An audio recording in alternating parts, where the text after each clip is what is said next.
गरुड़ देव को बाहर खड़ा कर दिए और गरुड़ महाराज बड़े बाहर खड़े रहे। भगवान नारायण गुफा के अंदर प्रवेश किए और गुफा के अंदर प्रवेश करके शंकर जी के साथ मेरे भगवान शंभु बैठे हुए हैं, त्रिलोकीनाथ बैठे हुए हैं। और उसके बाद श्री गरुड़ महाराज जो बाहर खड़े थे उनकी नजर पेड़ के पास पहुंची। बड़ा ध्यान से सुनना मेरी मां। पेड़ के पास पहुंचे और पेड़ के पास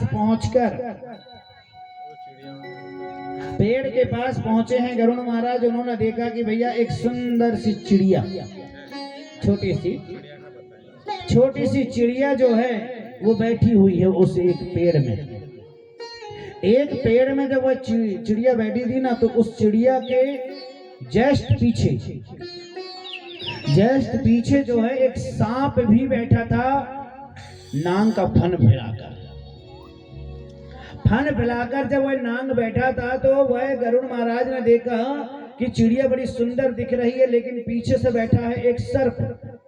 ऐसा लग रहा है कि चिड़िया को सर्प जो है वो काट देगा और या खा लेगा और वो चली जाएगी बेचारी।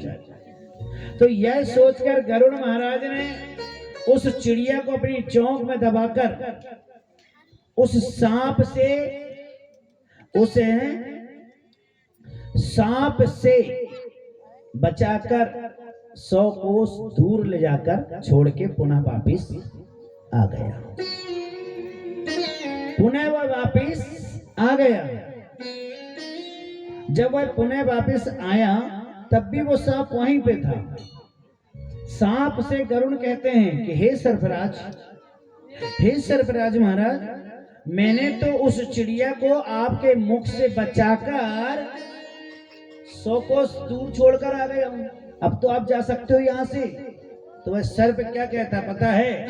गरुड़ देव, आपने जीते जी एक पाप कर दिया। पाप कर दिया? कौन सा? आपको क्या लगा था कि मैं चिड़िया को देख रहा हूं तो क्या मैं उसको चापने ही आया था, काटने ही आया था? मैं काटने नहीं आया था, मैं उस चिड़िया की सुंदरता और उस चिड़िया को देखकर यह सोच रहा था कि जिस चिड़िया को मैं जो देख रहा हूं उस चिड़िया की जो मृत्यु है वो 1000 कोस दूर है। बेचारी छोटी सी चिड़िया उतनी दूर कैसे जाएगी, मैं ये सोच रहा था। लेकिन तुमने चिड़िया बेचारी 2-4 दिन और जी लेती, तुमने अपनी चोंच पर फंसाकर उसको सांप के मुंह में छोड़कर आ गए। जो 1000 कोस बार बाद खत्म होने वाली चिड़िया वो अब जो है वो बचने वाली नहीं है। उतनी दूर कब जाती कब नहीं, लेकिन आपने अपनी चौक में फंसाकर उसको सांप के मुंह में डालकर आ गए। और ये चिड़िया को मारने का एक श्राप तुमने अपने सर पर ले लिया। तो इससे क्या समझे आप? पता है कि जिसकी मृत्यु जहां पर है भगवान उसको वहां पर ही खींचकर अपने आप लेकर चला जाता है प्यारे। इसलिए हमें मृत्यु से कभी डरना नहीं है। मृत्यु तो एक ना एक दिन सबको आनी है, हमें इससे डरना नहीं है। हाँ, लेकिन जानबूझकर जो फांसी लगाते हैं, जानबूझकर जो ये कदम उठाते हैं, मैं उन भाइयों से उन बहनों से हाथ जोड़कर आग्रह करता हूं, देखिए शरीर मनुष्य भगवान ने दिया है तो कभी हिम्मत मत मारो। ऐसा नहीं कि हम फेल हो गए तो फांसी लगा लें, हमारा काम नहीं हुआ तो हम कुछ भी खा के सो जाएं। उससे आप और हम क्या समझते हैं कि हमारी समस्याएं हल हो जाती है? उससे 4 गुनी समस्या और हमारी बढ़ जाती है। इसलिए कभी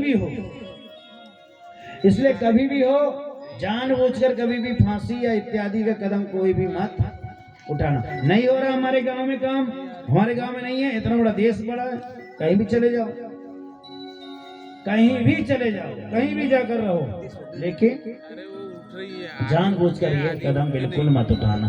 क्यों नहीं उठाना? क्योंकि ना उधर तुमको चैन मिलेगा ना नीचे चैन मिलेगा, बीच में लटकते रहोगे झाड़ में। बोलो राधे राधे।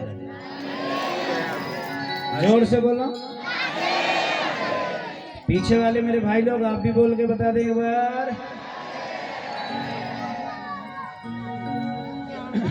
तो मेरे भाई भौमासुर नाम का राक्षस राजा जो थे वो भी बड़ा पापी था, बड़ा अत्याचारी था। संसार के जितने भी राजा थे सब राजाओं को उन्होंने मार दिया, और सभी राजाओं को मारने के बाद वह राजा ने क्या किया पता है? सभी राजाओं की जो रानियां थी उन सभी रानियों को लेकर अपने कारागार में उन्होंने बंद कर दिया। क्यों बंद किया था पता है? बंद इसलिए किया था कि मैं इनसे भी शादी करूंगा और इनकी जो संतान होगी उनसे भी मैं शादी। तो इस प्रकार से बहुत समय के बाद नारद जी वहां पर पहुंचे। नारद जी ने दुख को देखा और दुख को देखकर भगवान के पास गए, और भगवान के पास जाकर बोले कि प्रभु